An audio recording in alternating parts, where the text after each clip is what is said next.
I love therapy, and in fact, I've been going to therapy since I was around 6 years old. Though I talk about therapy a lot and may interview some therapists on the show on occasion, nothing that is said in this podcast should be considered a replacement for therapy. If you are struggling, I urge you to please seek guidance from a therapist because you are absolutely worth it.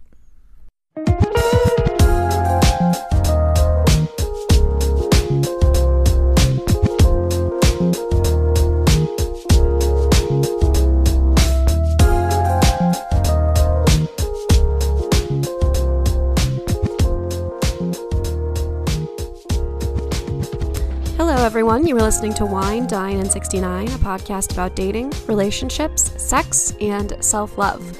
I am your host, Rachel Dalton. I hope everybody is doing well. I am, I'm surviving. I'm coming out of a low period. I'm just starting to come out of a low period. This is going to be a pretty candid intro here. Yeah, I was talking to some castmates earlier this week about how it's only been 3 weeks since our show closed, because I feel like in the last 3 weeks, it's been insane. It's just been thing after thing after thing. And, external things have happened. I got COVID after the show closed. I had, and still have, a mouse issue in my apartment. I stayed with my boyfriend, bless his fucking heart, for 2 weeks. And, there was a shooting in my hometown at MSU last week. Everybody that I know is okay, but it's not a little close to home. It is home. And, I was talking to my brother, and he says that he feels like we joined some fucked up trauma club, where it happens in your community and you think that things are going to change, and then you realize that, well, they didn't before, so why would they now? So yeah, a lot of external things have been happening, and those are just the bigger ones. There were a lot of other little things too, but it's difficult to face those external things when your internal is kind of fucked up, which mine has been for quite some time now. I discovered kind of like, it's like you're blowing up a balloon. I'm sure there's a better metaphor here, but this is the one that's coming to mind now. And you're like, it's okay. It can give more air. I can give it more air. I can give it more air. I can handle it. And then the balloon pops and you're like, well, fuck, I guess I couldn't handle it. That's kind of what's happened to me. So, it just since, maybe around the holidays, I've just felt a little bit not myself and felt, I don't know, different. Out of sorts, I guess. And a lot of, stressful things happened. And kind of just last week, I realized that I'm not okay and I needed to ask for help. Luckily, I had an appointment. I had what I call double therapy. I had an appointment with my psychiatrist and with my therapist on the same day. We kind of just laid out all the different things that I was dealing with and made a game plan for each of them. I talked to my mom, I talked to my partner, I sent a very honest message to my close friends, letting them know where I was at. Yeah, and so, I don't know, I mean, this podcast is so much about mental health at base, right? It's about sex and relationships and dating, but, self-love is the last thing that I mention for a reason, because it's arguably the most important thing that will only enhance those other relationships that you have. So it'd be weird for me to, not be honest about the fact that there's been some stuff going on and that I've been struggling a little bit. And I will take this as a moment to encourage people that if you are struggling, it is okay to ask for help. People want to support you. There are people who love you. And I will once again shout out, Psychology Today has a great Find Your Therapist tool. So definitely use that. So yeah, that's kind of what's been going on with me.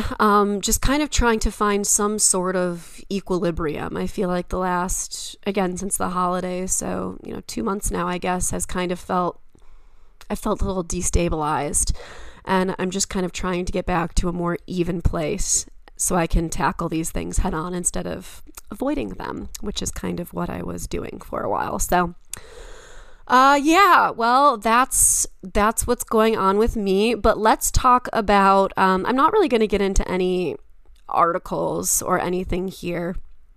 Uh, Nothing really of note. And to be quite honest, I've been so tired and exhausted and focused on, my home life and juggling all of these things that I just really didn't have time to prepare anything. So you get the real, raw, vulnerable Rachel this week. And yeah, I'm going to go ahead and talk about our guest. Jeff Bennett is the CEO and founder of Morari Medical. And we're going to talk about that today. Had a very cool journey from marketing and then deciding that he wanted to get into the sexual wellness industry.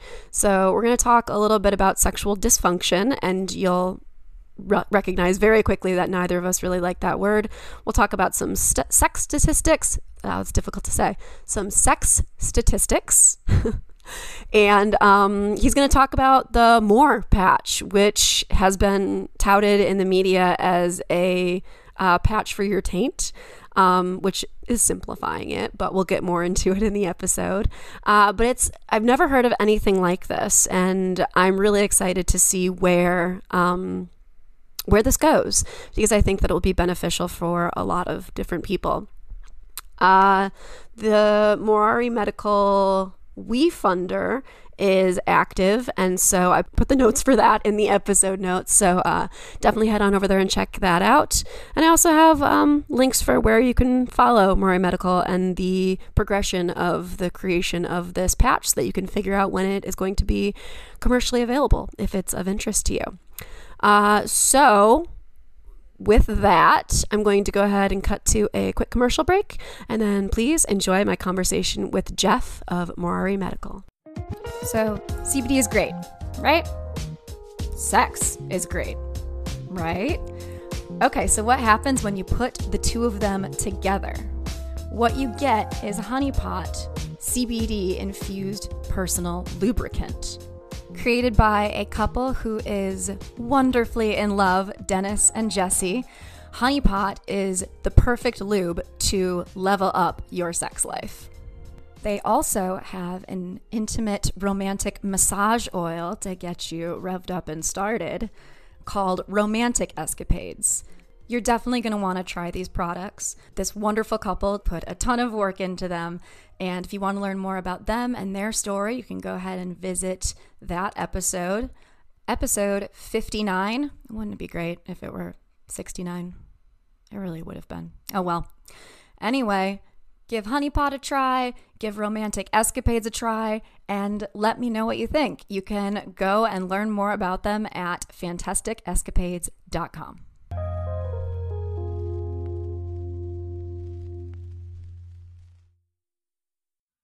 Hello, everyone. Welcome back. I am super excited to introduce my guest for today, Jeff Bennett. Jeff, how are you doing today? I'm so excited to talk to you. I'm doing great. Happy belated New Year. On to Yes. 2023. Hard to believe, right? I know. The last 3 years have just been so wild. They've moved so slow and yet so fast at the same time. It feels like it's insane. My dad always says that time moves faster the older you get, and that's definitely been true in my experience. Oh, yes. No doubt about it. I was reflecting on my childhood over the weekend with my wife, and it's like, my gosh, I'm like 53 years old already. How has that happened? What has happened? It all goes so quickly. But I guess, I mean, if you want to start at childhood, you can, but it's not required. Why don't you go ahead and give the listeners a little bit about you and about how you came to be involved in this work? Today, we're going to be talking about premature ejaculation and a product that you are involved in that addresses that. So, yeah, just go ahead and give us a little synopsis of you. Yeah, well, I'm CEO and founder of Morari Medical, MORARI. We are a sexual health and wellness company that's developed a chemical-free wearable patch to treat premature ejaculation. And honestly, I never aspired to be a CEO of a sex tech company. That wasn't in my undergraduate college plans nor my MBA. It's just kind of amazing to kind of look back and think of how I got to where I am. But my background is medical devices. I spent over 25 years in medical device companies, everything from cardiology to urology to neurology. And it was when I was in the urology business that I became exposed to sexual health and medicine and some of the unmet needs that exist. And in a Mm-hmm. previous company, I worked for a company that had neurostimulation products that would treat things such as arrhythmias or pain or overactive bladder. And that's where I got exposed to electrical energy treating diseases. So I'm one of the 70% of guys out there that would like to last longer. And I just had this crazy idea of some sort of wearable patch. And I was good friends with a urologist at the time. And I went to him and said, "What do you think about this idea?" And he's like, "Jeff, that's a brilliant idea." But he said, "More importantly, do you understand how big of an opportunity this is?" I'm like, "Well, I know I want to last longer sometime." And that's when he informed me that 30% of men at some point in time, suffer from premature ejaculation. And I'm like, "No way. Come on, be honest. We're friends." He's like, "That's my point is men don't like Mm-hmm. to talk about it. And I, as a doctor, don't like to bring it up because I'm not happy with existing treatment options." So that was Right. kind of that spur of the moment or that spur to say, okay, there's an opportunity here for us to really make a difference in the world for millions of couples worldwide. Definitely. And I don't love the term dysfunction. I think that it's an unfair term, especially when, as you just said, so many people deal with this. And I mean, also, like, what's longer, right? Like, I know a lot of people are like, oh, like, I'd like to last longer. I'd like sex to last longer. And I mean, everybody has different preferences for how long they would like things to be, right? But I know that I was talking to somebody and they were like, "Oh yeah, like, if I could last like 40 minutes, like that would be great." And I was like, "40 minutes? I don't want to Oh, have sex for no, 40 minutes. That's insane. Like who wants that?" no, thank Um you. like I have things to do, but some people do want that, and for some people 10 minutes is great, for some people 5 is great. It really depends on you. And so the term, longer really is subjective. But what are some sexual issues that people face as they get older? Premature ejaculation is one, erectile dysfunction is another. Like, and how big are these problems? I mean, they're obviously so much bigger, but it sounds like you might have some statistics in your back pocket. Yeah, well, the big one that everybody's aware of is erectile dysfunction. I mean, we've seen those commercials, back, 20 years ago when Viagra was launched, when you got the couple sitting in the bathtub overlooking the scenery. I mean, that really kind of started to drive society and media to allow sexual health and wellness advertising, and specifically in that case, it was Viagra, which helps with erectile dysfunction. And us men, as we age, we're more likely to have a prevalence of erectile dysfunction. And to your point, dysfunction, I don't like that word either. I don't like the Hmm. label of premature ejaculation either, Right. because who are we to say that you're premature ejaculating? That's such a Exactly. personal decision and desire, and in some cases, someone might like 1 minute, and someone may want to go 15 Exactly. minutes. And that's something that early on in the company when I was doing some market research, that became very clear. In fact, one of my college roommates, my wife and I were out to dinner with them, and it was after I made the decision that I was going to kind of come out, if you will, and do this as a career. And his wife's like, "Wait a second, Jeff, hold on. Can you help with the reverse because it takes too long for him to ejaculate? I want him to ejaculate earlier." I'm like, "I'm tired. I mean, to your point, I got something to do. I want to get going." And that was Right. like, wow, that's kind of a good key moment because it is personal, and what works for me and what's important for me and my wife is going to be different than you and your spouse, etc.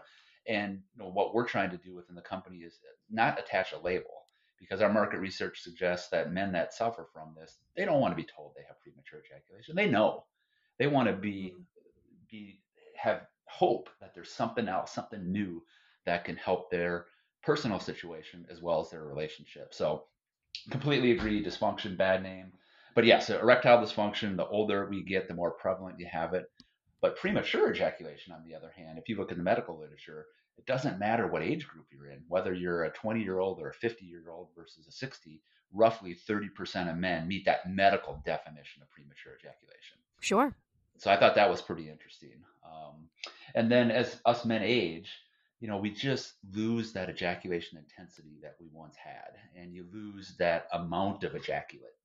And that's something that we've we kind of stumbled across, if you will. We were doing a study of our product, and we had several reports of men reported an intensification of the ejaculation experience. They were saying, "Yeah, this helps to delay," but holy cow, I'd never experienced something that felt that good before. Oh. So all of a sudden, it's like, whoa, there's this intensification benefit, and what is that trying to solve for?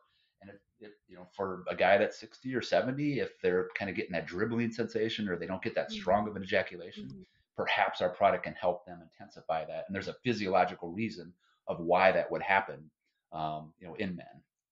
So that's another issue. And then us guys, of course, as we age, our prostates just don't work like it used to. We pee more often, and in some cases, you need to have procedures that remove tissue, which can cause nerve injury, which then causes issues with erections. So sexual health and wellness, is all encompassing, right? I mean, so there's a lot of different unmet needs that, for the most part, when we talk about male sexual dysfunction, again, I don't like that word dysfunction, but people think of it as erections. But there's so much more that goes into it, to include, loss of sex drive, um, impotence, etc. Mhm.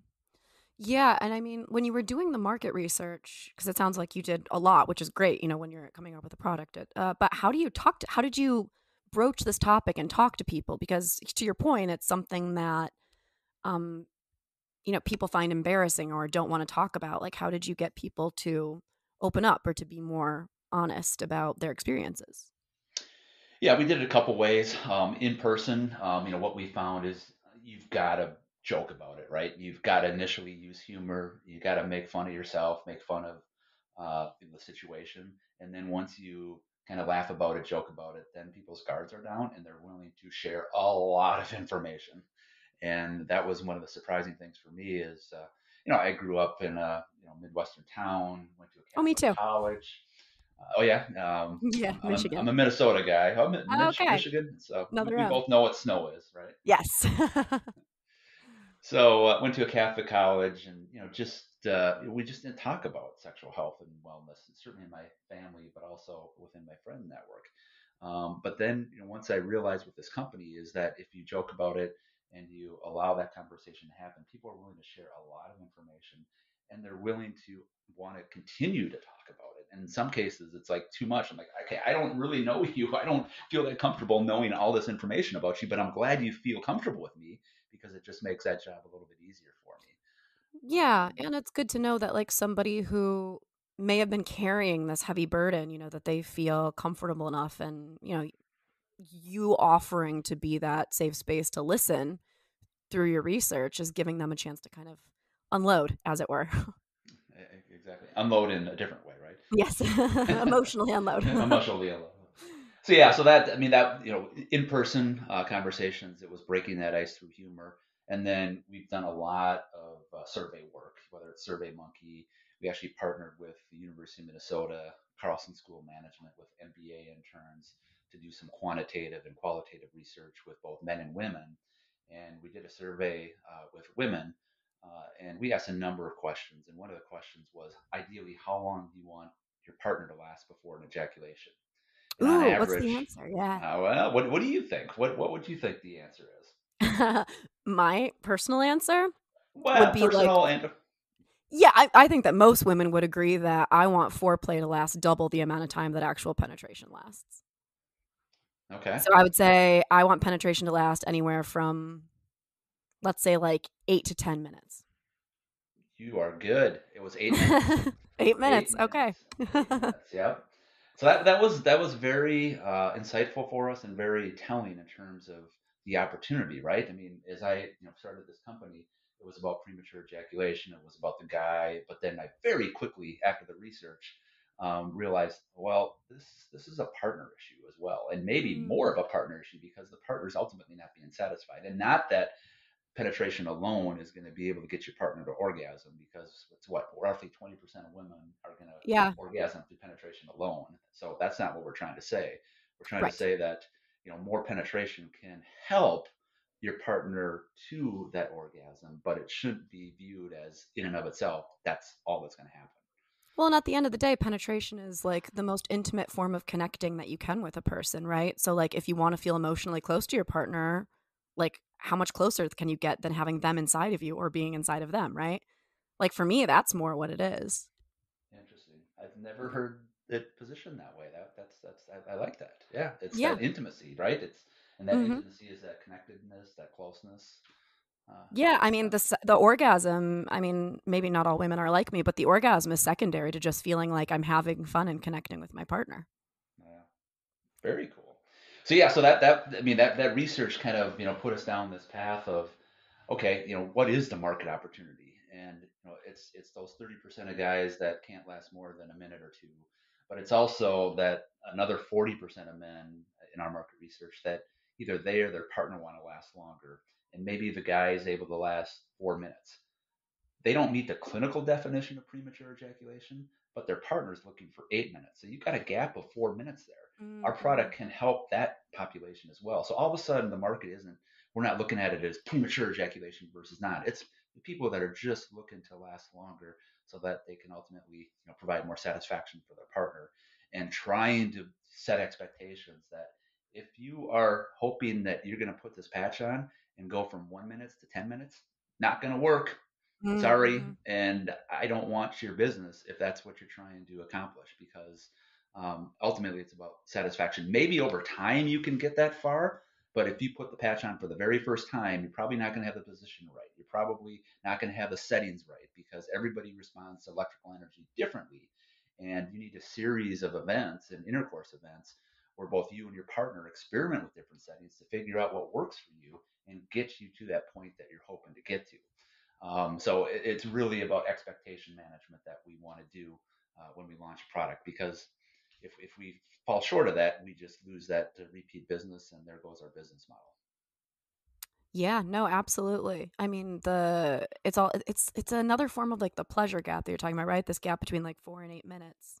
We hear about the pleasure gap when it comes to like, men orgasming more than women, but this is a different kind of pleasure gap between, what the actual or maybe it's an ejaculation gap, the desired ejaculation versus what's actually happening. But I guess going into like, let's get into the fun stuff. Tell me more about the product. I mean, it's been covered in the media as a taint patch. I know it's been featured in a lot of different publications. So tell me, more about it, how it works, the science behind it, and how it was developed. Sure. So we're calling it MOR, MOR, and kind of the idea behind MOR is, I referenced earlier this project we did with the University of Minnesota. We asked them to come up with a brand, a product name, color palette, and some early messaging, and they came back with this idea of MOR. And the idea is, I can't tell you what your MOR is. I don't know if you want more time. I don't know if you want more intensification of the ejaculation. I Mm-hmm. don't know if you want more intimacy with your partner. But what we can provide you is a technology solution, a product solution where you and your partner determine what your more is. So more is the overarching brand name, and under that we'll have a more patch, we'll have a more app, and the idea of more. And every time I hear more right now, I get so excited about it because it's used so often, MORE, but our product name is Right, right. MOR. So we're really excited about that brand name. But essentially, what more is, it's a chemical-free wearable patch that uses small amounts of electrical energy to temporarily confuse the ejaculatory nerves. So erections are all about blood flow in and out of the penis. Mm-hmm. Ejaculation is nerve signals from the penis to the brain, and Mm-hmm. from the brain back down to the prostate to expel the ejaculation. What we're trying to do is this patch is worn in, you mentioned the taint before, the taint, or as my son likes to call it, the gooch, which Yep, I've never yep. heard before. I think the official term is the perineum. Perineum. Perineum. Perineum, yes. Yep, that's the medical term. That sounds kind of boring, right? Gooch taint. Yes. That sounds kind of fun. But the patch, it has some adhesive on the skin facing side of it. And when I say adhesive, it's a temporary gel substance which holds it in place. And then it's got 4 electrodes that, again, just deliver small amounts of electrical energy to the perineal area. And that perineal area is where the nerves combine from the penis before going up to the brain to signal an ejaculation. So essentially, what we're doing is we're confusing the nerves, or simply put, turning down the volume of normal nerve activity from the penis to the brain temporarily until an ejaculation's occurred. So you wear this patch during intercourse. You put it on, during foreplay or just prior to penetration, and then you put those settings on that you're desiring, and then it delivers that energy, and you have intercourse, you have penetration. After ejaculation, you simply take it off and you throw it away. So very much like a condom workflow in terms of Mm-hmm. Mm-hmm. when you put it on and then when you take it off. And we're just fooling Mother Nature, if you will, from an electrical standpoint. That normal nerve transmission is temporarily interrupted to cause a delay in the nerve signals from the penis to the brain. Fascinating. And so you said that there's an app, and I know that both partners have the ability to control the patch via their phone. I'm interested in where that idea came from, but I'm also interested in what that control looks like. Is that controlling electrical impulse, like pulses? What does that look like? That app? Yeah, the idea behind it came from, I mean, everybody responds to neurostimulation differently. If I put the patch on your forearm and I put it on someone else's forearm, the settings that make you feel that energy are going to be different. Reason being is everybody has different skin hydration levels. Everybody has different fat levels. Everybody responds to that neurostimulation differently. So we needed an app which allowed that user to customize the settings for them. And at our very early testing, we didn't have that. We just basically had a low and a medium patch. We gave that to some users. We asked them to try it. We got some favorable results, but we really wanted to extend that session longer. And by giving the app and the ability to change settings, that allows everybody to customize it for their own preference. And then once you find that setting that works for you, and that's a combination of amplitude or voltage, frequency, pulse width. So those are three variables that you need to play with. But once you found those settings that work for you, you can save those settings in the app. And the next time you have intercourse, you just send those to the patch, and you don't have to worry about changing the settings anymore, unless you want to. Maybe over time you get more comfortable with the stimulation and you want even more stimulation. You can do that with the app. And then the other cool thing with the app is it tracks your activity. So whatever you input into it, it will record the date, the time, how long that session lasted, and you and your partner have the opportunity to put a level of partner and user satisfaction level in there. So over time, you Hmm. can see what that satisfaction level is, which is pretty cool. It's kind of a sexual diary, if you will, with the app. Definitely. Yeah, and it makes me wonder too. I mean, so does the settings and changing, the electrical pulses, can that is that what you're talking about when you're saying like intensify an orgasm? Is that part of that That equation? that's exactly it. Yep. Okay. But the settings, if you're desiring to have a more intense ejaculation, the electrical settings are different for that versus if you want to delay an ejaculation. Sure. So we have a range of settings for each of these three variables of amplitude, frequency, and pulse width. And depending upon what you're looking at, you may turn down the frequency for a delay versus if you want intensification, you want that frequency to go up. So those are the type of things that when we launch a product, we're going to learn more about what those optimal settings are. We're right now testing it, making sure it's safe, and then we'll provide that data to the FDA to get a safety claim. But then when we launch a product, we want users to experiment and help us determine what those right settings are because everybody responds differently to neurostimulation. Right. And my first thought like was, "Oh my gosh, like this could be so interesting in terms of like edge play." Um, bringing somebody and I don't know exactly how it would play into that. I mean, I didn't create the app, but I'm like, "Oh, like I can see how it could be used to, bring a partner to the brink of orgasm, and then pull back a little bit because when the more that you edge, the stronger that an orgasm is ultimately going to be when you finally do, let go." Yep. Yep. No, exactly. I mean, this in a way, I mean, this is kind of using a product to edge versus taking yourself to the point of edging. And another interesting phenomenon when you use electrical energy is that much like when you go into a shower, if you turn the hot water up and then you walk into that shower right away, it's gonna hurt, right? It's gonna feel hot. It's gonna burn. Well, with electrical stimulation, once you put it on, you have what's called sensory adaptation. The nerves begin to say, okay, there's something here. This isn't pain. I don't need to have that same response versus that fight or flight response. So basically, you lose that stimulation feeling, but physiologically, it's still working to confuse those nerves. So maybe when you first start out, if it's a really intense electrical stimulation, you just turn that level of stimulation down. But then as the body adapts to that level, you can continuously increase the stimulation and be comfortable with it versus, right away going to that high stimulation. Right, right. I see that. Now, what has been the overall feedback that you've gotten thus far, both from the people who are wearing the patch and their partners? Yeah, I mean, feedback overall super positive. Just from a business standpoint, huge market opportunity, right? I mean, no one's Yeah. denied how large of an opportunity this is. And then those that have used the product in our studies, we did a feasibility study where we had 10 couples, and this feasibility study had a formal protocol. It was overseen by a medical review board, and all 10 men in this study reported a numeric increase in ejaculation time, which was awesome. And on average, it was 45%. So we were very happy with that, but we know that that's not good enough because if you're someone that lasts 30 seconds and you get a 45% improvement, you're lasting what, 45 seconds? That's not good enough for most men in that situation. But at the time, we didn't have the app. We didn't have the ability to control settings. Now we do. So we fully expect that we'll be able to have more, couples experience, longer times if that's what they're desiring. And then in terms of the comfort and the fit of the patch, we've been surprised on how well, it adheres to the skin, and that when you remove it, it doesn't cause that pain like you would experience if you Like a removed a Band-Aid. Band-Aid. Exactly. Right. Yeah. Okay. Yeah.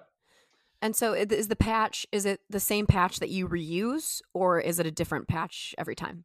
It's a different patch every time, and the Okay. reason being is that on the skin-facing side, we have a medical grade adhesive, and that Hmm. if you use that once, you lose that tackiness for that next time. So there's nothing technically to prevent someone from reusing the patch, but once you start losing that adhesive, that medical adhesive tackiness, the electrodes just don't have good contact with the skin, and you need good contact with the skin to deliver the neural stimulation. Right. Well, and like, if you're going for longer and having, a great time, then you're probably going to be sweating a lot, and that isn't really going to help the situation down there either. Not to, paint that much of a picture, but whoops, too late.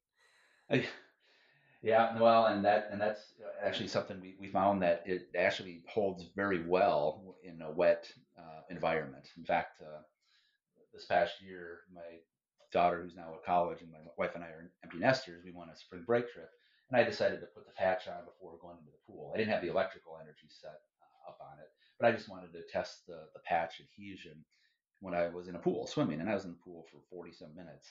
I kind of forgot that the patch was on there, but when I went back up to the room to change, I removed it, and it's still held in place really well.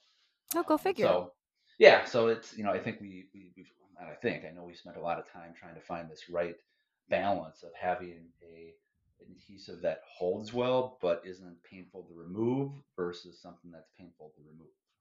So that yeah, I mean, you just don't want that band-aid removing feeling down there. No, I mean, especially, I mean, I do not have a penis, but I cannot imagine, that sensation. I already know how painful pulling a Band-Aid off of my arm is. So, And then the other thing that we had to deal with is, down in the perineal area, everybody has hair growth down there, and you need to mm-hmm. trim and groom that area so that you get good contact. So we recommend, clipping any excess hair, and that's something that some people may not want to do, and we understand that. We understand that this may not be the right product for everybody.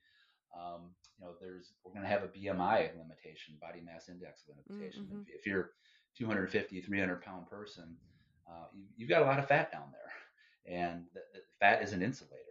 So we probably don't have the battery power to be able to penetrate all that fat. Oh, that didn't even occur to me. Right. Yeah, yep. So that's just the basic science and the physics of how this electrical energy works. So, in some people you could put a car battery down there, and that's not enough power to get to what we're looking Sure. for. So, Right. but that's going to be a limitation. So, you know, and also, young 20-some-year-olds that are maybe hooking up for the first time, the idea of like having to say, okay, hold on a second, and this if they're cut putting this patch on, that person may be like, whoa, whoa, whoa, what are you doing there? So initially, our target market are couples in committed relationships Right. that have or are using sex toys. And our data suggests that 60% of committed couples have tried or are using sex toys. So they've kind of broken that barrier of trying Good. different things in the bedroom. I love that So statistic. That's great.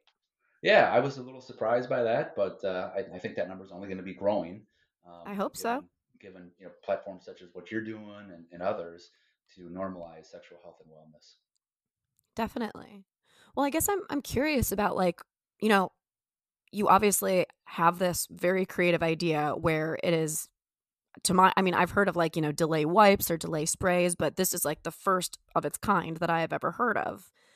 But what is once that I mean, again, lots of jokes here. My brain is just firing off. But once the seed was planted, as it were, how did that process of creating the product go? Like, what did that look like? Well, I was trying to surround myself by a bunch of smart people that are smarter than me. I'm a marketing guy. I'm not an engineer, and we needed engineering help. We needed to, design something that was small enough to hold in place and deliver the energy and have a rechargeable battery. But first, it was, trying to find someone that really understood the physiology and the anatomy of the body. And I was introduced to someone who's a serial entrepreneur. Formed many companies, but more importantly, was a neurophysiologist, and we Oh, took a wow. look at how does the physiology work in the body, how is the anatomy down there, and once we understood that, then it was designing a product to take advantage of the physiology and anatomy. So that was kind of a key moment for us, and then it was trying to find a medical advisor who's sees patients on a daily basis and knows what they deal with, and then making sure that we are messaging and thinking about how the product would be used in the right way. So that was kind of the early formation of it. Then it was really trying to find that product market fit. And I had an opportunity, I think it was 3 years ago. We were one of four companies that Procter and Gamble invited to their first ever innovation challenge. They were looking for their next billion-dollar brand, and one of the categories that they were looking for was male wellness. And a Mm. colleague of mine sent this, invitation to me, and I'm like, no, there's no way. This is Procter and Gamble. They sell diapers and toilet paper and laundry detergent. They're not going to allow me to pitch a ejaculation product. Long story short is I applied, and one of four companies that they brought out to Vegas put us up in a really nice hotel. We all pitched in their Consumer Electronics Show booth in front of public, reporters, media. We won the pitch. And Mm. that was like one of those aha moments to say, wow, if Procter and Gamble allows me to be on their stage saying the words penis, ejaculation, sex, vagina, why can't anybody be interested in this, right? Why can't anybody embrace this opportunity? That's And that incredible. and that was kind of that moment to say, okay, we have a big opportunity here. So let's get the funding. And part of that funding equation was I had to approach a couple of my good friends and ask if they wanted to go in on this with me. And we put our own money in initially, and then we've been fortunate to raise a little over $2 million from friends and family and angel investors so far. So that money is what was needed to do the prototyping and do the research, and right now to get us to a commercial grade product. Wow, that is such a incredible journey, and I can only imagine that feeling too of that moment. You're like, okay, I knew that we had something, but now like I've been validated that like this really is something. That must have been Yeah, so cool. yeah, it was really cool, and honestly, for me, it took I had the idea well before I talked to my wife about it or friends, and it took me a while to get comfortable with, is this what I want to do with my life now? Is this what I Mm. want to do with my career? Do I want to quit my good paying job at great benefits, stock options, medical device company? I was doing well. Do I want to quit that and go into premature ejaculation, sexual wellness? How do I tell my friends, my family? What are they going to think of me? But once I got the courage to kind of come out, if you will, it's been nothing but support. It's been like, oh my God, I can't believe it's that big of an opportunity. That's great. So this weight all of a sudden lifted from my shoulders, and like I didn't need to feel vulnerable or afraid to admit to what I'm doing, because as I'm finding, everybody wants to talk about it. I mean, my poor wife, we go to neighborhood parties or out to dinner with friends. That's how people want to talk about it. And she's like, okay, can we talk about something else now? I mean, I'm kind of getting tired of hearing about this all the time. But it just goes to show that people want to talk about sex, but they just haven't had that forum or that venue where they can. Yep. Yeah, and that's kind of, where this podcast started from, just realizing I had a conversation and I realized, oh, like holy shit, like there are a lot of people who desperately want to talk about this but feel like they can't for whatever reason. Um but I am interested, what was your wife's reaction when you brought it up to her? I mean, if you don't mind sharing. Oh, I mean, entirely supportive. I mean, it was. She's been great. I mean, like if this is what you want to do, I support it. I mean, ejaculation time for me personally hasn't been something that's impacted our relationship. Again, I'm one of the 70% of guys that want to last longer, and she's totally supportive of it. I mean, there was those early conversations were like, are you really sure that this is what you want to do? And Right. I didn't have any experience with raising money from outside entities. I'd never run a company before, so I was really questioning, do I really have the skills and that drive? I had the passion to do it and the drive, but do I have the skills and that network that could really elevate me to where I wanted to go? So she was really good about challenging me in that. But once I had those questions answered, 100% support. Right. During the early testing phases, it was, she was super supportive of that, but it got to the point where she's like, okay, I'm tired of the bedroom being a laboratory. Can enough Right. testing here. So, um, I can understand that. It's kind of like that there's in those movies, women who are like I'm ovulating and it's like, wow. It's like the reverse almost. it's work, right? And Right. sex should be not work. You shouldn't have to think about it. You shouldn't have to wonder, okay, now I got to change this setting here, or I got to capture this, or it's work, right? It's a laboratory. But the beautiful thing is the work that you are doing is going to make not work for a lot of other people. Exactly. It's a noble sacrifice. I agree. So yeah, so now it's like I personally have noticed, I last longer, which is great, but at the same time, I don't know if it's a placebo effect. I'm clearly biased, right? But whatever's happened has been a good thing. So I'm hoping that we can bring the same good thing to millions of couples worldwide. Yeah. And I ask about support and your wife supporting you because I've talked about this on the podcast before. I really struggled with fellow women of mine where they, complain about the guy that they are with, not being able to get hard, especially when he's been drinking. And it's like, ladies, like whiskey dick is, it's a real thing. And it's just sometimes it's not going to happen. But taking it very, very personally when there is, again, I don't like the word dysfunction, but when there is dysfunction of some kind, taking it very, very personally. What can partners do to be more supportive? I mean, I think it's important to, like, personally for me, if a guy, my mentality would be like, oh yeah, I'm just that hot, like I'm that Mm-hmm. great.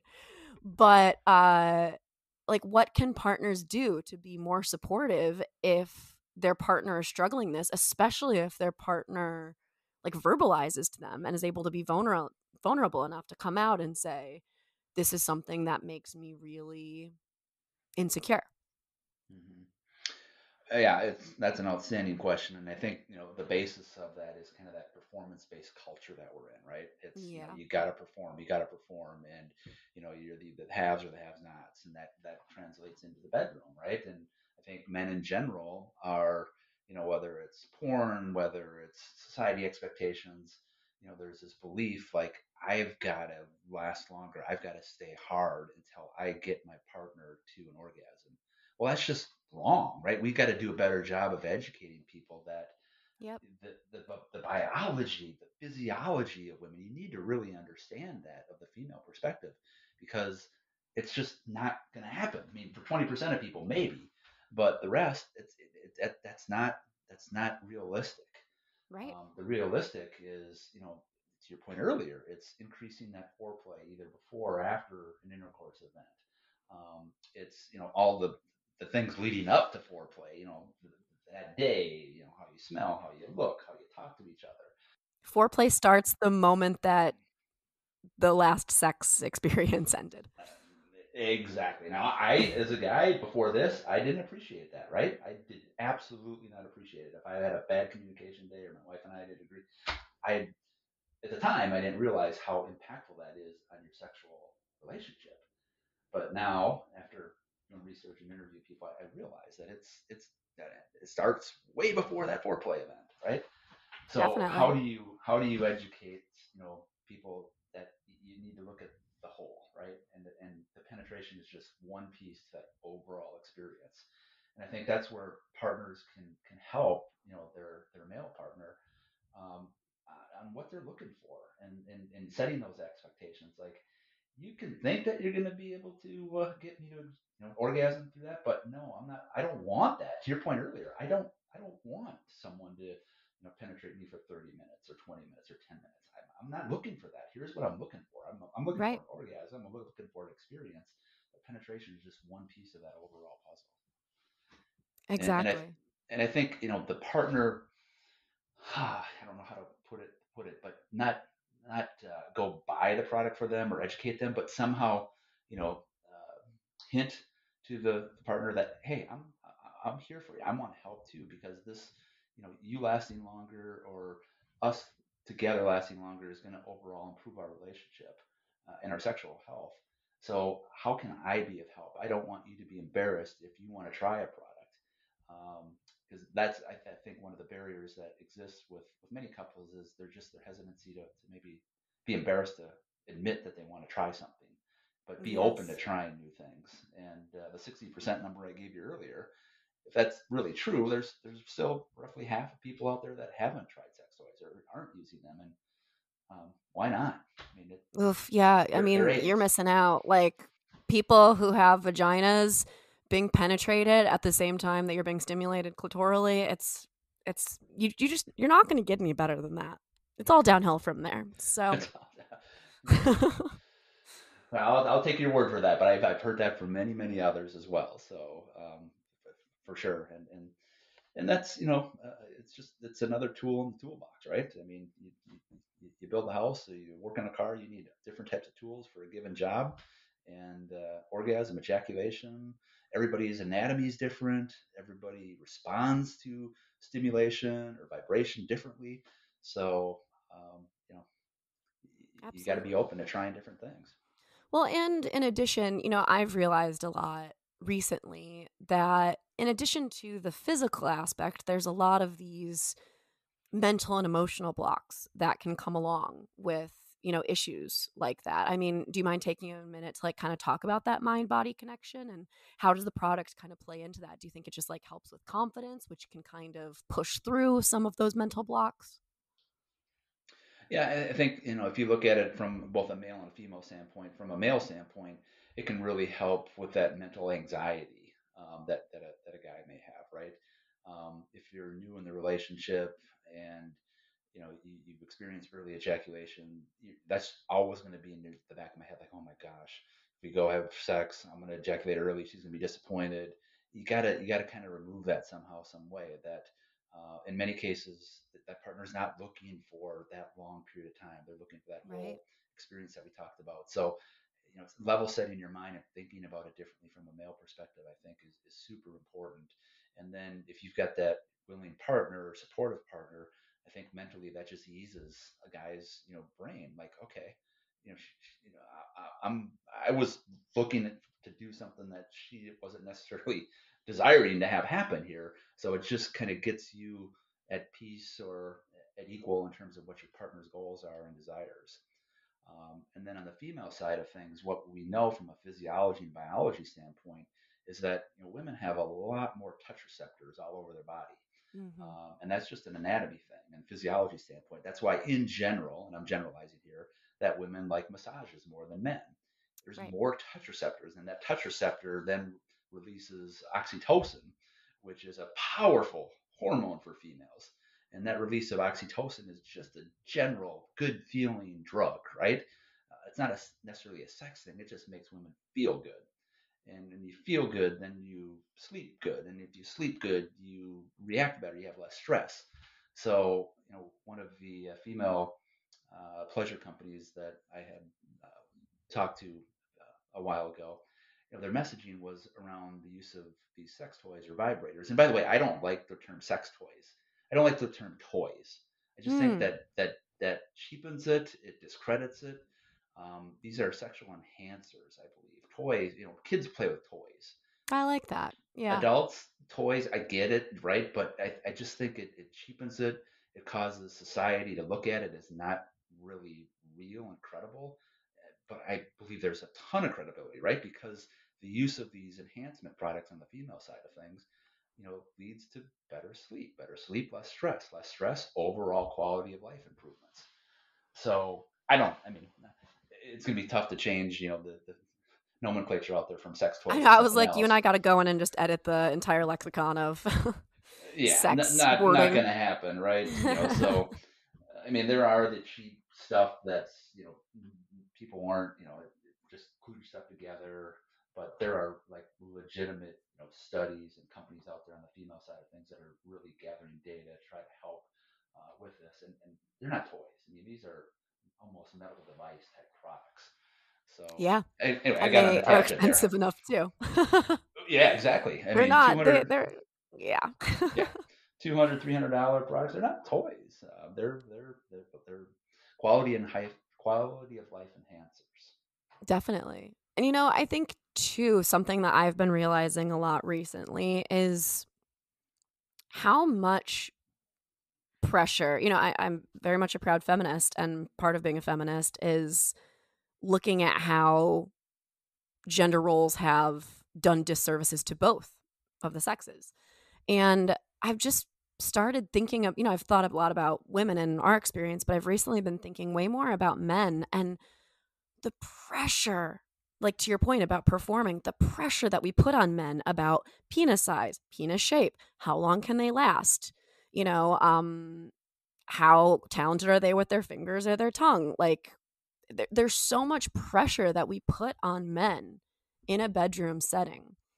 And I didn't really appreciate that before.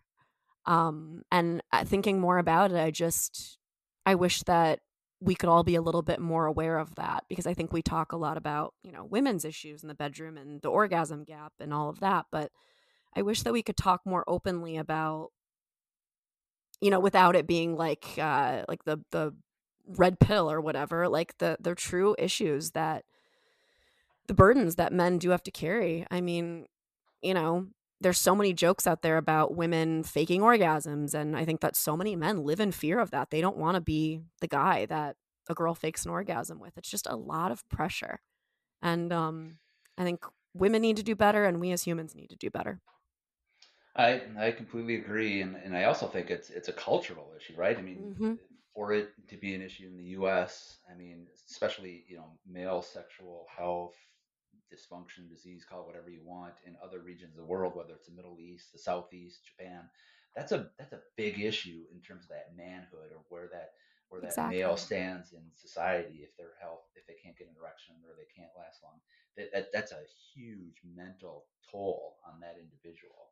So what we found is different areas of the world, it's much more impactful. It's much more of an issue for individuals and couples than it may be in the United States, or in a sex positive region like Europe, for example, where Germany, or wherever, Italy. I mean, they're very much more sex positive than cultures in the United States. So that will kind of help us define where do we go after the United States in terms of launching this product. And then the other point that kind of sparked something based on that pressure for men is that when you look at the evolutionary side of things, humans are the only species that want to delay an ejaculation. I mean, every other species is about spreading those seeds, getting it done quick so that you're not in a compromised position where you're going to be killed and eaten. Right. So it's all about getting it done quickly from a natural evolutionary standpoint. I So think in a dolphins also have sex for pleasure. I think they're the dolphins, only other I think that dolphins are the only other species mammal that has sex for pleasure. Yeah. well, because I they think, never are they a sleep, mammal? right? they don't ever sleep either, so they need to do something other than Yeah. swim around all the time, There's right? also cases of like dolphins sexually assaulting humans. Seriously. Yeah. Wow. Yeah. That's Yeah, interesting. I'll put it in the episode notes for people who have interest in reading up on dolphin sexual assault. But yeah, I think I've read that dolphins. Anyway, to your point though, other species, it's all Yeah, about no. It's creating. about it's about breeding and getting on to that next thing. So in a Hmm. weird way, what we're trying to do is take what is considered normal. So if a guy ejaculates early, that's a good thing from an evolutionary standpoint. But we as humans, we as guys, couples, looking for longer time to ultimately, have overall better satisfaction with your partner And connect. Right. and Absolutely. connect. Yep. Well, where can people get the product? Where can people get Morari? Well, we're not commercial yet. We plan to be FDA approved by the end of this calendar year. But what you can do is go to timeformore.com. That's TIMEFORMOR, not an E at the end, MOR.com. And there we've got a basic landing page, and then you can sign up to receive product information and then updates in terms of our availability. So once we are ready to launch, we will have surpassed the technology challenges, and then it will be a marketing challenge. So we've got a very robust influencer, brand ambassador, social media plan to help spread the word. So social media has been a challenge for many of the sexual health and wellness companies. Yes. Yep. It's been super challenging for us as well, and as an industry, we're going to have to work together to figure out how we can break down those barriers because it's a shame that many of these, primarily on the female side of things, these products aren't getting the justice they deserve because they don't have that opportunity to advertise. And for whatever reason, many of the companies are, their databases are shut down, and that just can't happen, right? I mean, these Right. are legitimate products solving an unmet need. Sexual health is health. Oh, absolutely, absolutely. And so yeah, so that's something that from when we get ready to launch, people that sign up for timeformore.com, we'll keep you updated on the launch, and we're looking forward to make a difference in the relationship of millions of couples worldwide. So timeformore.com, and we're currently doing a crowdfunding raise where for as little as $200, someone can invest in the company, and with that investment, you actually own shares of the company. So our Ooh. success will be your success if you're an investor. So you can go to wefunder.com/Morari Inc. And you can go to that campaign page. And if you're interested, you can make an investment. And crowdfunding has been a new technique where it allows anybody to invest. I mean, traditionally, it's been only the wealthy that have had the ability to invest in early and up and running companies. But now the government has allowed for what's called non-accredited investors. So you don't have to have a certain income level to make Right. investments in companies, which is pretty cool, and it just gives people the opportunity to enjoy an investment and hopefully make money in the process. Yeah. Wow. We live in the future. It's incredible. And any other last words? Any you want to point people to where they can find you? Anything else about the product? Yeah, I mean, I'm at my Twitter is at JRBEN, the number one, JRBen1. But honestly, we're trying to build our social media following for Morari. So it's at Medical Morari for Twitter and Instagram.